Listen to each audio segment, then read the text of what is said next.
Parmi mes héros du quotidien, il y a les enseignants, les CPE, les directeurs d'école, tous ces adultes à qui l'on confie nos enfants en fait. Mais l'école traverse une profonde crise de confiance. Les élèves français sont parmi les plus anxieux de l'OCDE et les parents éprouvent parfois de la défiance face au système scolaire. Ce système ne joue plus son rôle d'ascenseur social pour tous. Pourtant, l'école est le socle de toute émancipation. Une école qui se porte mal, ce sont des injustices, des inégalités et parfois une délinquance à la source. Et tout ça pourrait être évité. Elle est ma priorité, l'école.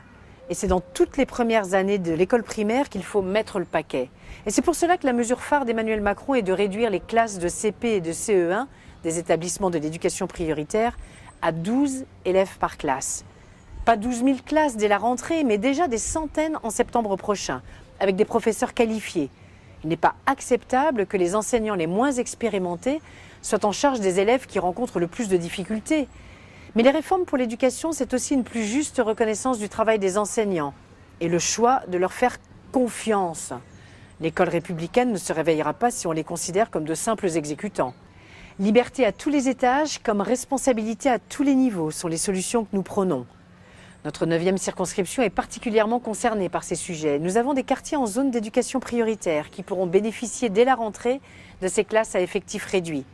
De plus, les villages comme Pain-Just-Arrêt, Roquette ou Portée-sur-Garonne étant en constante augmentation démographique, écoles, collèges et lycées s'agrandissent ou même se créent. On doit en faire une de nos premières préoccupations. Car des enfants bien éduqués, des ados bien encadrés et des jeunes bien formés, c'est dans notre intérêt à vous et à moi, dans notre intérêt à tous.